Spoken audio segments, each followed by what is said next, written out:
The stock in this Bergara HMR is set up the way most precision rifle stocks are set up, with two front sling studs.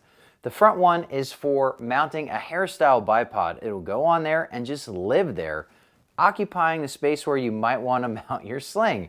That's why they have this rearward one.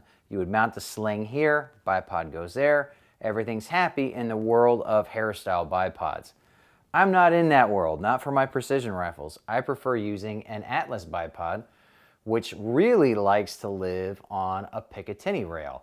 I'm not so worried about these sling studs either because this stock has a QD cup on each side, and of course it's matched in the back.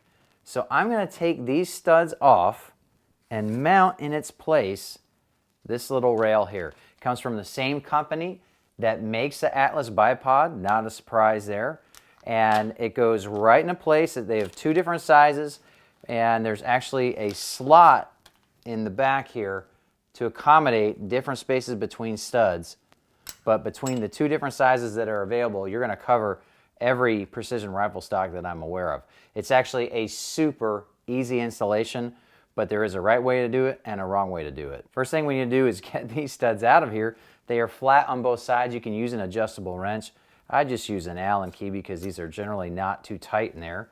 Stick it through and get it twisted, unlocked, and twist, twist, twist, twist, twist. They use crush washers, just like they do on muzzle devices, so that they can get the right amount of torque and this lined up. That way they don't have to actually time threads. Okay, I'm just gonna put these together and do the next one. B&T Industries thought things through with this because you might not have QD cups on your stock to begin with. There is one right there on the rail.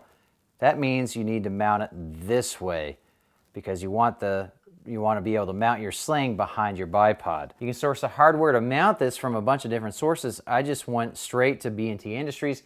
They do make a fastener set which will allow you to actually mount this to a stock that doesn't already have threads built into the stock. You just drill holes in it. These T-nuts will go on the barrel side of the stock, and that would be what you thread these mounting screws through to mount the Picatinny plate to the bottom of the stock.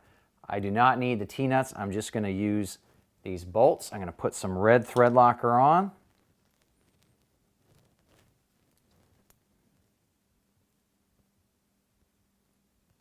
I've got my Wheeler fat wrench already set to 45 inch-pounds. You're going to want to use a torque wrench like this, not one of those big long-armed ones. You don't need that much torque. This is inch-pounds, not foot-pounds.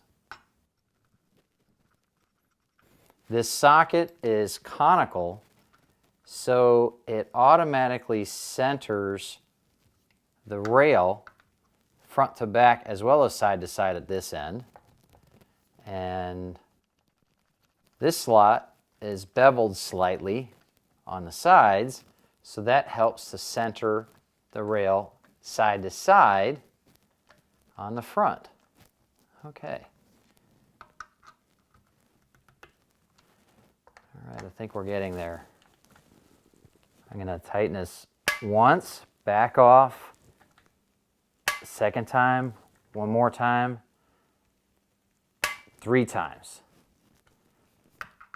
Same thing back here. Once, twice,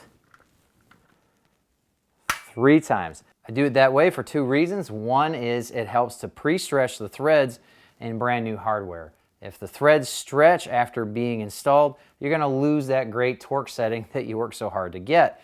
It also helps to distribute the thread locker a little better.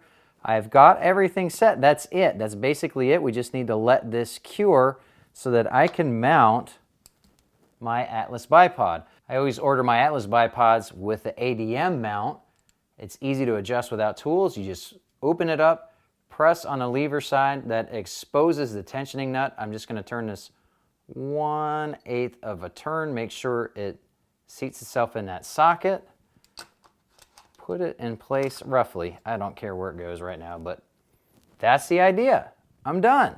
This needs to cure for about a day before I would shoot it, and this is not going to come off unless I apply heat to these bolts that will break down the red thread locker and then I can pull it off. I'm never going to do it. It's just not going to happen. I've got a link in the video description to every single piece that I use in this video, including tools. Be sure to follow me on Facebook and Instagram. You can see the links right here. And be sure to click right here to subscribe so you can catch my next videos on bows, guns, and other cool stuff, like my review of this Bergara HMR. I really appreciate you watching Twang and Bang, and I hope to see you next time.